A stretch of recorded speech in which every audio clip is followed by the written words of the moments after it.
Bonjour à tous et bienvenue dans ce nouveau concept.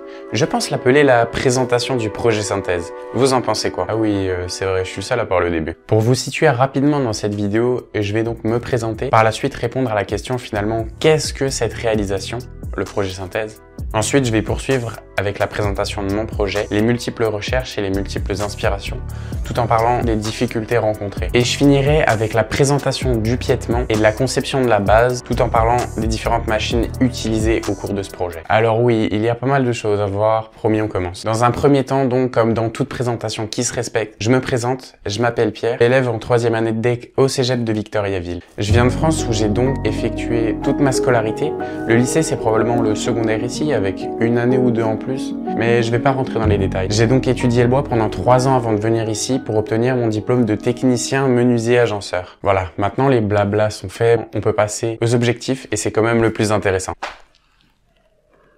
Pour résumer, il se déroule pendant la 3e année. C'est une création libre pour chaque élève. C'est pendant la 5e et la 6e session où nous devons déterminer, dessiner et concevoir notre projet. Cela valide finalement les 2 dernières années où nous avons travaillé en atelier et étudié en salle de classe sur les différents logiciels. Pour ma part, je réalise donc un baby-foot et j'ai certaines normes à respecter, comme la hauteur de la base et les dimensions intérieures de jeu. Mais on y reviendra en détail par la suite. À la différence, une autre personne pourrait, elle, avoir une conception plus abstraite. C'est pour vous dire que tant que vous avez de l'inspiration et que votre création est réalisable, c'est-à-dire solide et fonctionnelle, cela s'appelle le projet synthèse. Mon objectif principal, c'était de créer un mobilier qui ne prendrait pas la poussière. Et cet objectif est atteint car, ouvrez les guillemets. Non, on n'est pas dans un texte de français, donc je vais présenter comme je veux. Je vous présente donc un des plus beaux projets, et j'abuse pas du tout. Je suis ici même pour vous présenter un baby-foot revisité. Alors pourquoi revisiter à votre avis? Eh bien tout simplement parce qu'un baby-foot ça coûte très cher, vraiment cher. Pour vous donner une ordre d'idée, un baby-foot de l'entreprise René Pierre, une entreprise française, coûte en moyenne 1300 $. Et c'est le prix d'une entreprise et non d'un particulier. C'est là où j'ai commencé un peu à pleurer, je vais pas vous le cacher. Et j'ai donc dû commencer à faire de multiples recherches, vous imaginez bien, pour réduire mon prix. Il faut que vous sachiez bien évidemment que le plus cher dans un baby-foot, c'est la quincaillerie et donc les nombreuses barres et les nombreux joueurs qui constituent le baby-foot en lui-même. Pour vous donner une idée, une barre en aluminium du magasin René Pierre coûte en moyenne 45 €, soit 69,77 $. Oui. La précision, c'est important. J'ai décidé de prendre une qualité un peu inférieure, mais tout aussi fonctionnelle et esthétique. C'est donc avec le magasin Québec Billard à Montréal que j'ai décidé de faire affaire pour la partie qui était normalement la plus dispendieuse de mon projet. J'ai finalement réduit mon prix à 19,99 €, sachant que le mécanisme est intégré pour pouvoir l'intégrer directement au baby-foot. Pour une petite anecdote, j'ai eu le fournisseur au téléphone pour pouvoir lui demander si c'était possible d'avoir un prix de groupe. Je me sentis commerçant et tout, je vous jure, il m'a bien évidemment dit non.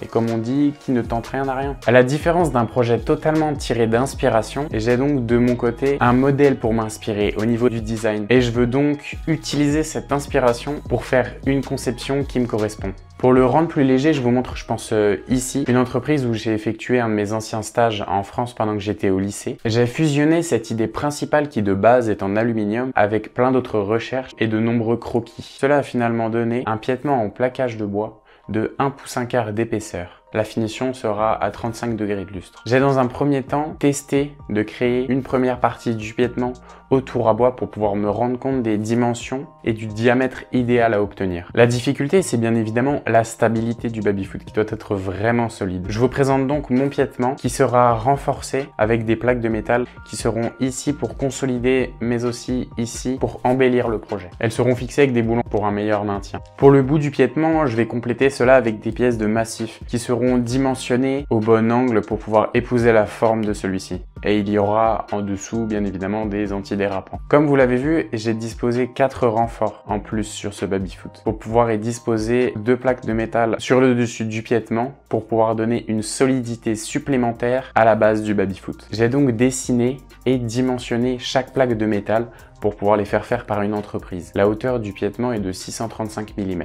Maintenant, je vous propose de passer à la base du baby-foot. Ils seront donc arrondis sur les côtés avec du contreplaqué cintrable plaqué noyé. J'ai réalisé plusieurs tests en atelier pour avoir l'arrondi que je préfère et surtout le plus fonctionnel. L'intérieur du baby-foot sera en plyurus 3/4. C'est pour la solidité du baby-foot et un bon maintien avec le temps. L'intérieur ne sera pas visible à la fin, mais j'ai imaginé le parcours de la balle. Il y aura donc une légère pente de chaque côté pour que la balle ne puisse pas rester bloquée. Ce serait quand même con tout ce travail pour finalement laisser place à un cimetière de balles de baby-foot. Les façades seront de 300 mm de largeur. Elles seront usinées à la commande numérique. Si je réussis à avoir un peu de temps après tout cela, j'aimerais sculpter la façade avec des gouges. J'ai donc ajusté la table de jeu en fonction des barres de baby-foot. Les dimensions du terrain seront de 1240 par 720 mm. À chaque angle du baby-foot, il y aura une légère pente. C'est pour permettre la remise en jeu durant une partie. Je vais ajouter par la suite un tapis Gerflex ou Gerflex. C'est une matière spécialisée pour le baby-foot. Mais le prix est spécialisé, je vous le cache pas aussi.